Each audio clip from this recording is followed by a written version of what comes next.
Hello, you guys. This is Nicole Johnson Starr and Kevin Lake again. We're still continuing our live broadcast Tuesday nights. It's Tuesday nights every Tuesday at 8 p.m. Eastern Standard Time, live broadcast.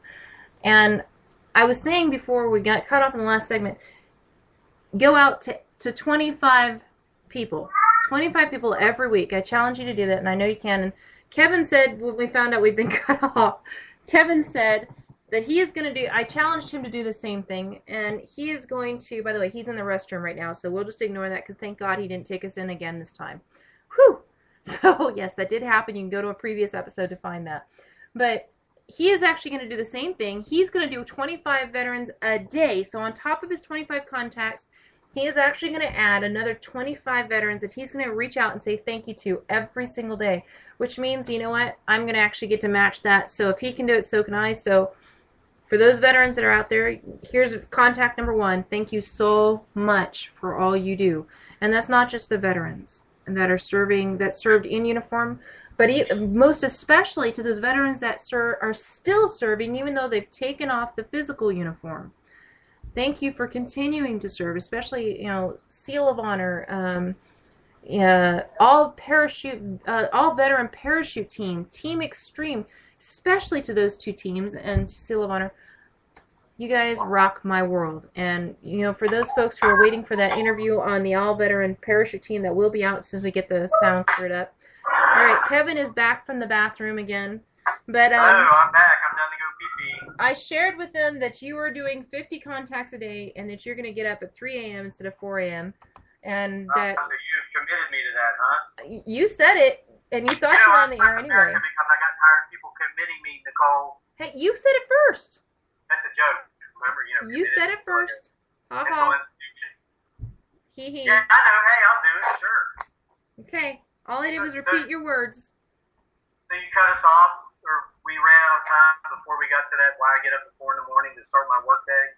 Yes, you did. It did cut off, but go ahead, do me a favor, and go ahead and repeat your own words so they know I didn't put the words in your mouth.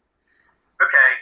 Yeah, well, about what, 25 contacts a day? I told everybody else to do 25 contacts to a veteran or people to say thank you every week, and I challenged you to do the same thing. Okay. Well, I get up at 4 a.m. because of all those roosters. Okay. Cockfighting is a national sport here in the Philippines, and I've got about 100 roosters living within I can actually hearing range. I can vouch that it is within hearing range because the first episode I was so shocked by that. Yeah, Nicole can hear the roosters. It's raining right now, so you probably won't hear them. And thank God it's raining. That means there's clouds, and it's only about 90 degrees today instead of 100. But I get up at 4, not just because the roosters wake me up, but because I put in a full day. And I've been told by many folks in America that I don't work because I'm a writer. But my day consists of writing 1,000 words a day, reading 5 or 6 novels a month, and making 25 marketing contacts a day because I am a self-published author. Now, I get up at 4 to do it because I also have a family here. I've got a beautiful soulmate dearly. You can see her pictures on my author's page on Facebook. We have a wonderful son, and I want to spend as much time with them as I can because I have 3 other beautiful, wonderful children that I don't have the blessings of being with. They live in England, and that story is told in the author's afterword of Auschwitz, so I don't want to go into it too deeply here. It's not a subject that is without pain. But I stay in contact with them as best I can, mostly through means of the internet. I've been fortunate enough to visit England a couple times to visit them, but it's been more than a year since I've seen them.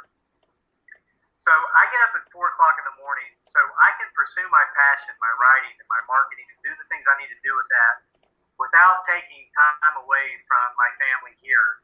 My son will wake up, generally, if I'm quiet enough while I'm working. He'll sleep until 7:30 or 8. Well, that allows me 3 or 4 hours of time every morning to work. I get all my marketing out of the way. I answer messages I receive during the night while I'm sleeping here in Asia, while it's daytime back in the U.S. and in England. I've had a lot of people just in the last couple of days in the UK buying my book and reading it. Woohoo! And other parts of Europe too, aside from just those little islands there, used to dominate the world, but still an important role in world events. But I'm not, listen, I've always struggled with balance and moderation in life, and I think most people who have ever suffered from addiction have.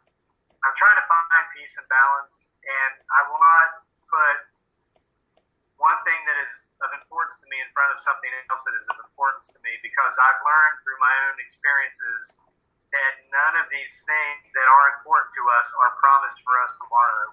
So if it's so important for me to write and market and read, well, why not get up at 4 o'clock in the morning to do it? I mean, the Army taught me that, you know, you can do more by breakfast time than most people do throughout the entire day anyway, so I still do it here now, even though I'm not in the Army anymore. Good job. And, yeah, to be there every morning when my son wakes up and he's got the sleepy sleep in his eyes, and then, you know, I got to take that soggy diaper off of him from where he just let it rip all night long. Sorry. Yeah, I love that. I love it. You know, people say you miss changing diapers. I don't particularly miss changing the diaper part, but I miss the little balls of love and joy that are in those diapers. You know, I've got 3 kids, Christian, my son who in February will turn 18, my daughter Emily who's 14, and my daughter Olivia who's 12. And I love them dearly, and I wish I could be with them every minute of every day, but circumstances in my life have been such that I cannot. And so I want to make sure that I'm not keeping myself away from that child I have here and that I love dearly, Danielle, because I'm being a little bit too much of a workaholic. The workaholic stuff can come while he's asleep. Yep. And if it's important to me, then by God, I'll get up and I'll do it. That's what I do. So. That's interesting because when I was a single mom with my daughter, which only changed recently because we've only been married 4 years, but I actually used to go into work really early in the morning because I'd much rather have my daughter at a sitter when she's sleeping than to miss out on our waking hours. The only time I missed out on our waking hour I would miss out, you know, on the 10 minutes, you know, between her getting up and, I mean, not the 10 minutes, but the 30 minutes she would wake up, eat, and jump on the bus, and the 30 minutes right after school when it would take, you know, because she got on the bus right when I was leaving work. That's all I missed of her day. And she spent a lot of time at the sitters, and then she would go to school.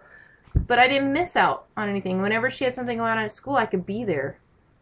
Yeah. I wouldn't change that for the world. And I'm thankful that that's Nicole, my do you feel that the ability to do that is something you've learned through your military experiences? I'll put it this way. The ability to manage your time like that? The military. Now, remember, I grew up in the military. So you had a good example set for you as far as... So I know how to procrastinate like the best of them within the military system. But I will say this. What I have learned through the military and through my experiences with the military is nothing is set in stone, 1. 2, every moment is a gift. Every moment I get with my loved ones, every time she walks out that door, every time I get to talk to her, see her, she knows without a shadow of a doubt. I don't even care if she's in school. She can actually tell you about experiences where I've actually embarrassed her in school because I would not leave until she knew that I loved her. I don't care where we are. She will always know how much I love her. And my husband knows as well. I mean, he knows that no matter what, I love him. Yeah. We have our ups and downs. You know, we go back and forth. But he's my husband, and I love him dearly. And that is something I thank my military experience for, because there are some things that I never ever want to experience ever again, and I don't talk about them because of the impact that if I know it'll help someone, I will discuss it with them, but it's not something I'll discuss openly. Right. But those experiences taught me every day is a gift. Every moment I have, I can choose to do something great in. If something doesn't happen in my life, I have no one else to blame. That's right. And if I get to have something in my life, I get to change whatever deserves to be changed to make that happen. It's up to me. And which reminds me, Kevin, you mentioned something about changing words. Are you open to me giving you a bit of coaching on something? Hey, sure. It's a suggestion. You can throw it out the window if you want. And this goes. You gonna tell me to put all my clothes on before we talk next time? I'm just gonna say I can turn off the camera at any time. Okay. But you can do this as long as I don't have to see you waist down. When it's 100 put shirts on. Yeah. I mean, I'm not completely naked right now. I put my shorts on when we do these podcasts. I don't need to hear it. You learn that clothes are not quite. Hey, I don't even know what's in style these days because what's in style here is like skin and sweat. Okay, I'm going to leave that alone and get back to the important part because Okay, go ahead. That was a little non-politically correct me talking. Oh, no, just TMI as usual. You guys, okay, I don't see him waist down. Yeah, I don't see him waist down, so that's all I gotta say. I only see him waist up, and that's fine with me. So anyway, as I was saying, here's a suggestion to anyone that's listening, and for you, Kevin, as well.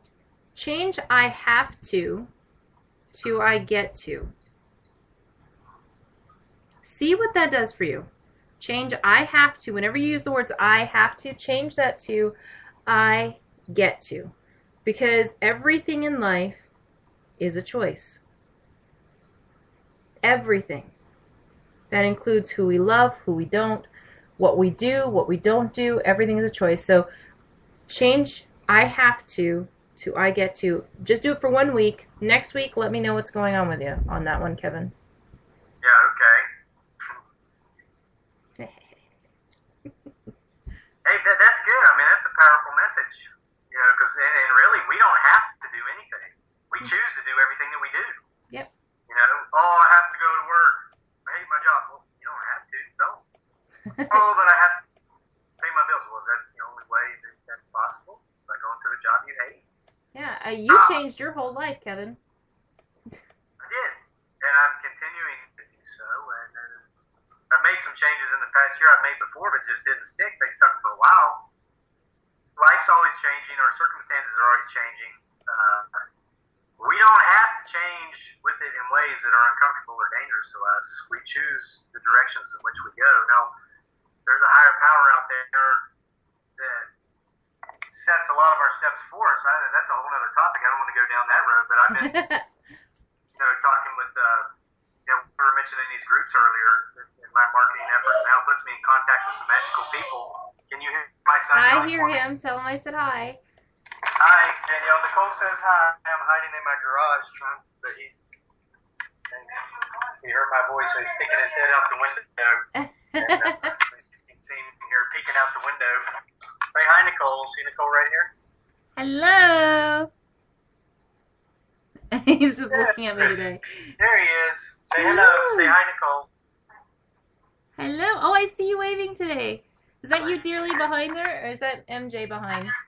That's Dearly. Okay. And I'll introduce you to Mary Jane while I talk about this. What I was telling you about was a friend I made recently, a woman named Deb, who runs a group called The Simple Life. The Simple Life. Go to that on Facebook. You talk about good inspirational quotes and just keeping things simple. And this woman is very solid and strong in her faith, and her faith of particular choice is Christianity, but she's not into this hell's fire and brimstone, push it down your throat, all that stuff. She focuses more on inspiring, kind of like Jesus Christ himself did, who went to the people who needed his help and worked with them instead of sitting back and judging them and casting stones. But anyway, with that said, go say hello to my friend Deb at The Simple Life. This is Dearly's sister, Mary Jane. Hello, Mary Jane. Sorry about that. This is Nicole. She's the Mary Jane. Say hi, Nicole. Hi, Nicole. Hi, Mary Jane. Nice to meet you. You're on the air right now. Isn't Mary Jane beautiful? She's 18. And although all of Dearly's family is beautiful. Hi, Danielle. Hi. Hey, big guy. Dearly has 6 sisters, and they could all be supermodels. I know. I saw your pictures. Dearly, you guys have a beautiful family. Hey, how are you? Okay. Happy New Year. Happy New Year to all of you guys as well. And I'm so jealous you had a wonderful meal. Beautiful food. Liked your mango float. Oh, yeah, it's yummy. I'm going to make it. I have mangoes in my fridge right now. So I will make it. Everybody listening to this show, be sure to go to my author's page, Kevin E. Lake Author on Facebook, and you can see Dearly and her beautiful sisters and the mango float and all the wonderful foods and my cute son. All right, there was your trip inside my house, Nicole. I'll show you your banana tree you like so much. Oh my gosh, that really has grown. See, it's got the new leaf coming out at the top. Yep, I see it. and it is so much taller than it was. You know, for those of you guys who didn't hear the first segment, go back and listen to it because we talked about the fact that his banana tree has actually grown 3 feet since the last time I saw it. So you can see now that it has. And by the way, I can confirm Kevin is wearing shorts. So, all right. So he just walked around his house, so I can actually confirm he's wearing shorts. But anyway, back to all this. Kevin, I tried to go over to the Simple Life. Which one is it? It is the one that has a picture of beautiful pine trees covered with snow. They've got 3,122 members, groups in that one. Okay, she's changed her picture. Oh, there it is. You know, here's really cool. Simplicity is the ultimate form of sophistication. I'm Awesome. going to share it on my page, and then you go to my page. And Already got it. Got it. Already? Got it. I'm okay. I'm there. Share it in. Folks that are listening, you guys can go to the PTSD retreat instead of going through all the likes that are in there. It is actually liked on the page. You can go to the page's likes and actually click it. And that goes for any of the page's likes.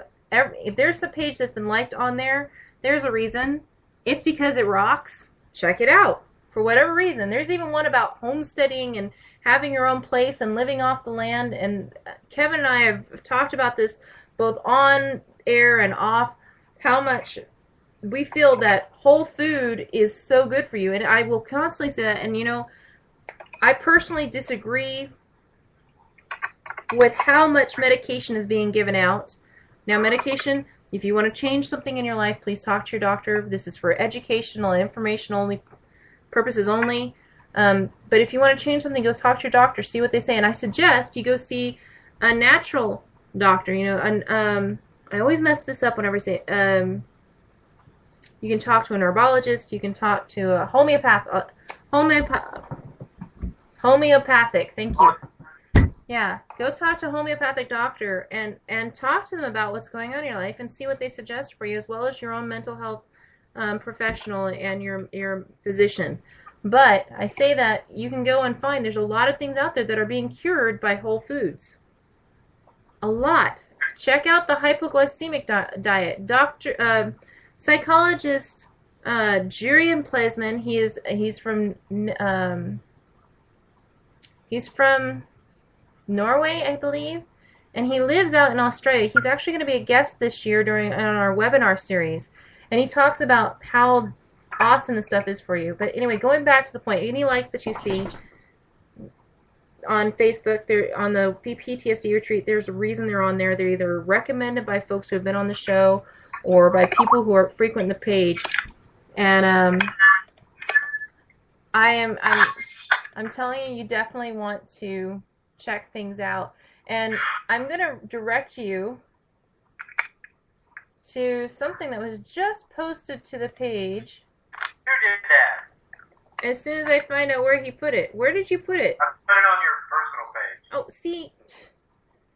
Hey, that happens to me too. I've got 2 pages, the author's page, then the feed page. Sorry for that. But you can put it on you can delete it if you, I just wanted you to see it real quick. But I like it. Okay, you guys, I'm going to share this with the PTSD retreat page because I so agree with this. The pharmaceutical company does not create cures, they create customers. The word duh fits in. Yeah, it's like the tobacco industry. You know, the only industry in the world who's in the business of killing their customers. I think the pharmaceuticals have just joined them. I mean, guys, if we were cured from our PTSD, we wouldn't need their products. I mean, and again, I'm not a doctor either, like Nicole said, and I'm not anti-medication. I'm anti-over-medication. Exactly. And, you know, it's funny, I live here in the Philippines, and I remember a couple years ago, tell you how stupid I was. This is when I was on all those pills. I was drinking with the pills. Barely and I were at this private beach resort one night, and we had spent the night in this little cabin, beautiful white sandy beaches, and it was during the week. We like to go to these resorts during the week because there's hardly anybody there because people are working. And so we were the only ones out of like 20 cottages on the beach that were spending the entire night. So we had a candle. Here's a little bit about the culture here. Here's how you make a Filipino candle, or probably any other third world nation. You take a jar, any kind of jar, you fill it with sand, then you fill the sand with vegetable oil, then you take a toothpick and you wrap cotton around it, and you stick it down in the sand, and that's your wick. You light that sucker, and it'll burn for 6 hours. Wow. Don't know if you knew that or not, but that's a cheap way to make a third world candle. Well, we're walking out on the pier. I dropped the candle because I'm drunk and I'm taking tramadol and muscle relaxers and whatever the hell else I recently got from my trip back home and to the hospitals and the psych wards and the doctors. And so the candle breaks, and my dumb AWQ decides to kick it in the sea, and Mother Nature paid me back because the glass just sliced my foot open. So we rushed back to the cottage. I'm spewing blood everywhere, and I'm sitting in the shower bleeding. I'm thinking, this is great. I survived a war in Iraq, and I'm going to die bleeding to death here in the shower of a tropical resort in the Philippine Islands. Well, dearly goes, she finds the one employee of the place that's working every night. He comes in, doesn't speak a word of English. He's got all these leaves in his hands, and he's crushing them up. And I'm like, good God, call a helicopter. I've got to go get stitches and a tranquilizer and all these things. Well, he laughs, and he squeezes the juice from these leaves into my sliced open foot. Two things happened instantly. Number one, it stopped bleeding immediately, and number two, the pain went away instantly. And I spent the next couple of days at that resort with this leaf crushed up and wrapped on my foot. It never swelled, it never hurt, it never got infected, and it's now healed, and there's less of a scar than if it probably had it stitched up or butterflied up. Now, the leaf was called malunggay. We have several malunggay leaves in our yard. We eat it in our soups. We cook it in a broth and eat it. We just use it to cook just about any meats we use. But the guy laughed, and he said something to Dearly and the sign. At the time, I didn't speak their language, and so she translated it to me. And she said that what he said was, how come Americans think they have to take pills for anything that happens to them? You know, it's interesting that you say that, because let me tell you about something that was just sent to me on the PTSD retreat page. David Ball is one of Canada's award-winning photojournalists.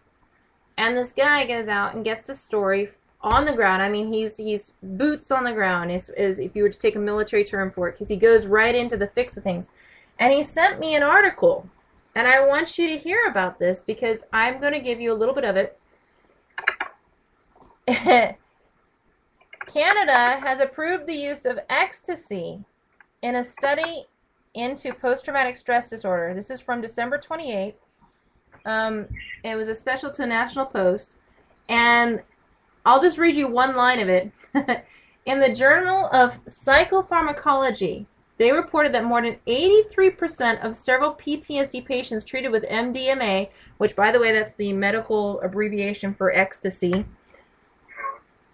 treated with MDMA and therapy had completely recovered without evidence of harm.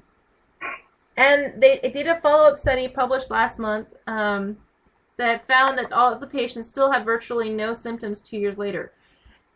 How do you feel about that? I mean, we're using drugs. A substance that, hello, how many negative things are associated with ecstasy? I mean, my brother, for those of you guys who know, my brother went through craziness as a kid. He chose to do an alternative life path, and he made some decisions that really don't work, and one of those decisions was doing drugs. He actually would make them. He actually made his own drugs, and he wouldn't even touch ecstasy. Yeah. He made LCP and PCP. Yeah. LCD and PCP. I mean, and he wouldn't touch ecstasy. It is, wow. And those are some pretty hardcore drugs. Yeah. And now they're using this for PTSD. I seriously. Well, you know what, Nicole? Let me bring up something I mentioned earlier. And I'm not trying to make myself sound like a scumbag or like I'm taking advantage of people here. But you remember we were talking about how if you change your words, you can change your world? Mm-hmm. And I mentioned about how I grew my target marketing base by changing a couple words. Yeah. Now, I've got a product that, may help some people. You look at the reviews that's getting on Amazon.com, and it's helping a lot of people. But, I'm selling a product. When I write my books, I'm an artist. I create. I don't just put it out there thinking, I can't wait to try to sell this widget. I put more than a year or so into a lot of my work because I want to. I want to create something that lasts, not something that's going to sell a lot of copies today or this year, but I want to create literature that 50 years or 100 years from now people are reading because it's that damn good. Okay? Watch your But now mouth. to sell it, I've got to I've got to take that I'm a writer hat off and I got to put on I'm a salesman's hat. Okay? You can write the best book in the world, but nobody's going to read it if you don't know how to sell it. Well, a lot of these pharmaceutical companies and other people with other agendas, perhaps to make money off of drugs, I'm just saying, are changing their words to reach broader markets. Now they figured out how to make money, how to squeeze money out of the drug ecstasy by saying it cures what is one of the most popular isms, PTSD, to have right now in Western society. So people here in the East are still kind of scratching their heads saying, God, why do you guys have all these isms? I'm going to actually add something to that. Now, I'm going to end this segment. You guys, we're coming to the end of the segment, and you can actually join us on the next one. PTSD is a $6 billion industry in the United States. $6 I did not know that. billion industry. And I actually got told that by a source, and this is a trusted source. They've never failed me when they've given me statistics and information, and it blew my mind. And that I can't wrap my mind around it. It's $6 billion business industry. So it's an industry. So you take that, you take it, look at your medications, check out your medications. If you have a question about medication, let me know. I will find out all your side effects a part of it. And I will find out what about your other medications for you. I have wonderful doctors that are able to give me that information to assist you. So please come back, check us out. We're going to go ahead and end this segment today. Thank you guys so much for listening to us ramble on and have fun in our discussions. There's a lot of wonderful, great things that have been put out, and just listen, because these are not things that are just, haha, we're just chit-chatting. We're talking about PTSD. We're talking about how you can change your life and change your world and change whatever it is you get to change. And I challenge you guys to go to theptsdretreat.org, sign up through the contact page for information that's coming out about this year's series. This is going to be the first year that we actually have series that we're going to be putting out with doctors from around the world, to include Israel, Lebanon, Afghanistan. Well, let me put that right. Still waiting for a confirmation on that. But we definitely have confirmation from Russia and Israel, and as well as a few other countries. And these are individuals that have, these are not just individuals, these are organizations that have been treating PTSD for decades successfully. PTSD doesn't have a stigma in at least one of these countries because it's treated as routine. So I encourage you to sign up for this series. At least let me let you know about what's going on. All we need is your name, your email, and just put in the message section on the contact page that you want to be notified about these things that are coming up. We're also following a kid who's joining the military for the first time, going into the Army, and he's taking a fiance with him. They'll be joining in the Army. And she's never left home, folks. So for those military spouses that are hearing about this, she's got a huge adjustment coming up, because most likely he's going to get deployed. He's aware of this, and I told him to share it with her, but we'll see what they have to say when we start that series. We'll be following him throughout basic training, in through AIT, which is the military training school for brand new recruits, and then heading on to through his military career, at least his first term. So sign up now, because it's first come, first serve on some of these series. It's actually going to be a webinar where I invite you guys to be active participants. So it's not just doctors, but we're going to be talking to veterans as well. So thank you guys for listening. This is the PTSD Retreat Radio Talk Show. This is Nicole Johnson Starr with Kevin Lake, the author of Off Switch. Say that 10 times fast. Kevin, thank you so much for being here. I look forward to doing this again next Tuesday. Thank you, Nicole. All right. Good night, folks. Again, this is the PTSD Retreat Radio Talk Show.